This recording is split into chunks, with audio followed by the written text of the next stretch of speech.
Let me show you how to improve your Magnatomic Flux Constriction first stage unit on the warp engines of your Starship Enterprise, coming up next.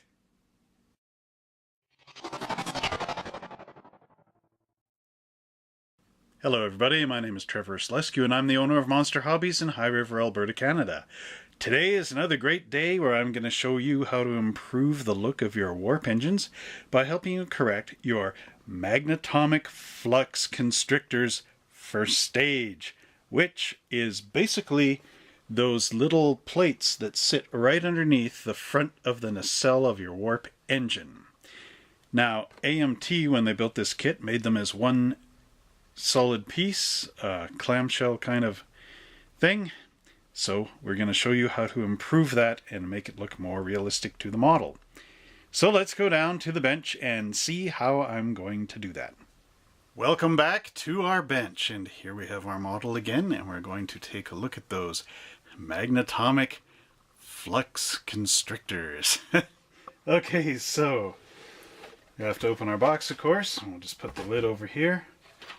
Now, what is a good idea is to actually go back and look at that video on building our warp engines, the original old one that I did, and you'll see how I reinforced the warp engines inside here and all that. So this video is going to be a little bit of a kind of pretend thing, in a way. I'm not going to glue this engine together in this video, but what we want to concentrate on are the little plates that go underneath here. So as you recall, there is a little line right here and a little alignment line right there on the engine.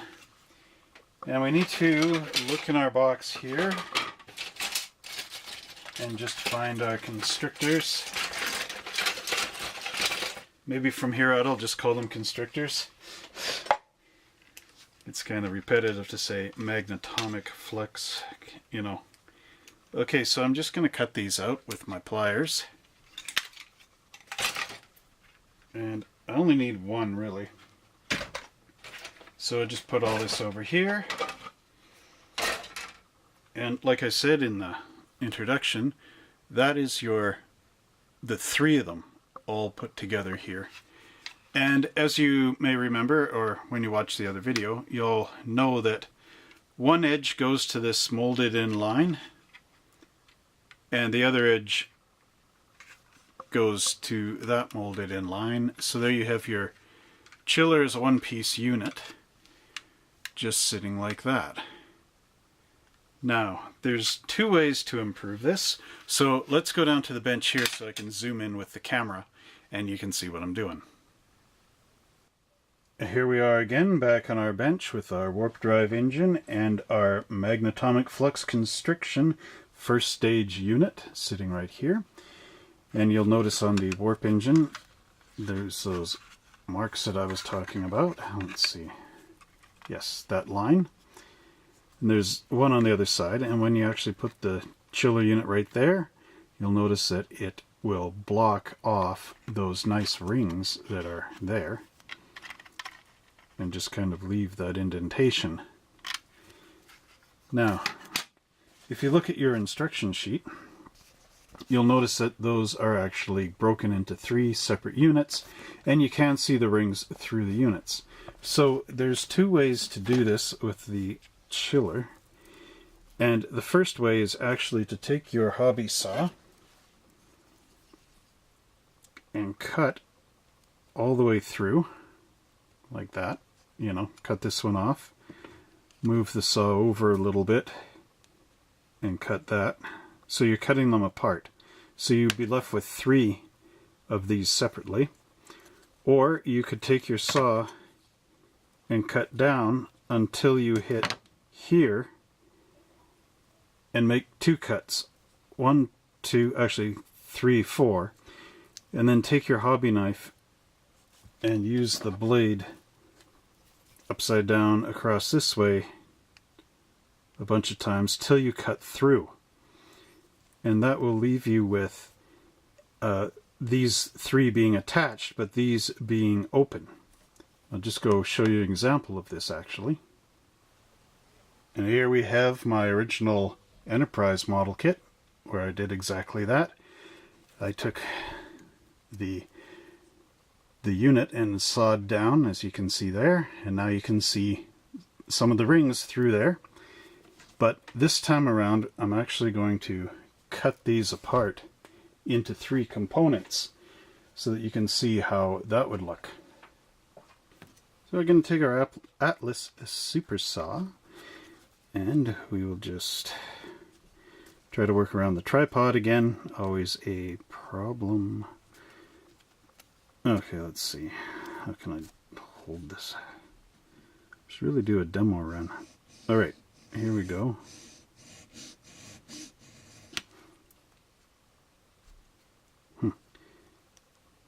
No, I don't want to force that. Okay, so actually what I think I'll do is just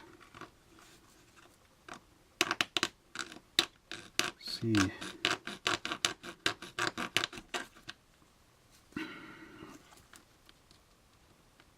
Let's see if I can saw it. Real awkward.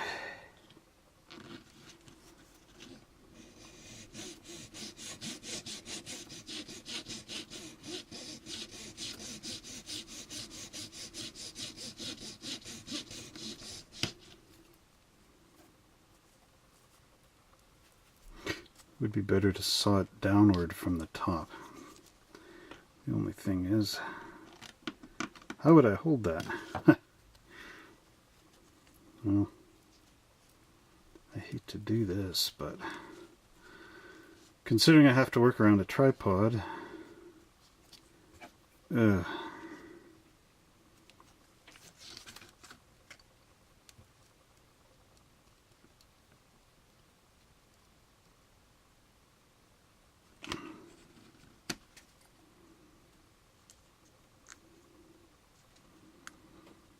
yeah, I would recommend sawing this. Ooh. It's a brutal way. Never do it that way. Okay. Well, let's take this end here. So I got my sandpaper block and I will just sand away that extra.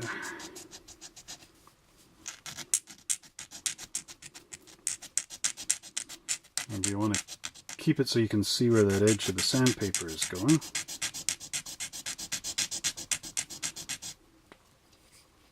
Make sure it's nice and square.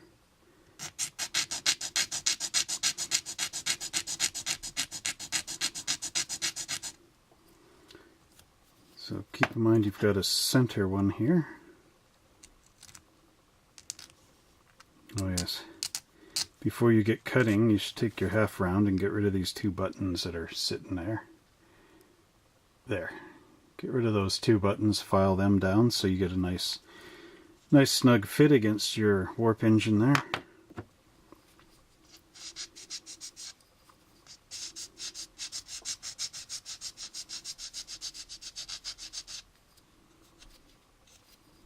Okay.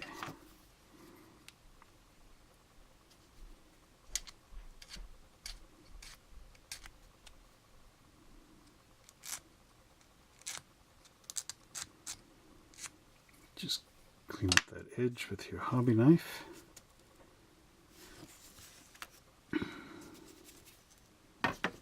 Okay. So what I'll do is I'll cut this off camera and then show you the 3 pieces. And here's what these look like when they're cut apart. And just for contrast, there's the original. And as you can see, of course, these little plates now look quite a bit better, detached from the chiller as an entire unit. So one thing that you can tell, the center one, they should all be about the same, but you'll notice that the center one is just, well, if the camera can focus in here.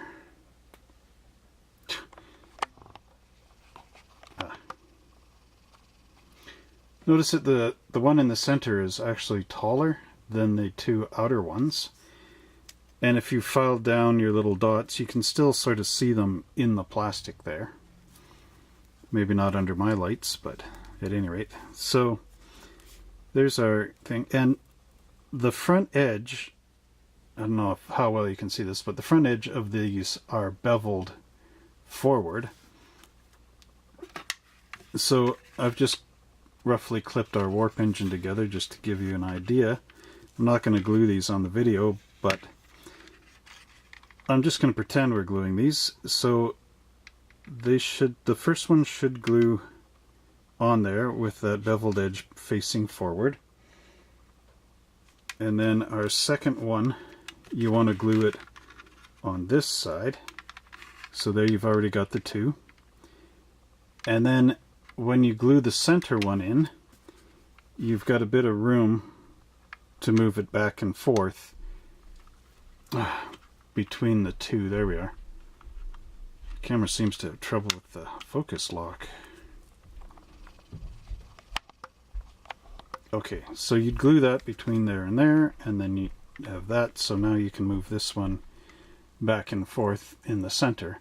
And now you'll see that you can actually see those little ribs inside between the three chillers.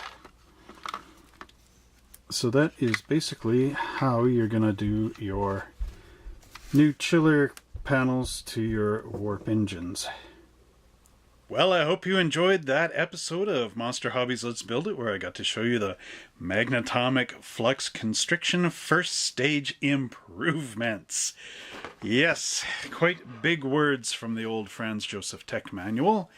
And if you would like to help to contribute to this channel with a small donation, please go to our YouTube homepage and look in the banner, underneath the banner, for a little PayPal icon, and click there and it'll help you do the rest. And if you'd like to see what other cool model kits we have, check us out here at www.monster-hobbies.ca for something maybe you would like, or a gift for somebody, who knows.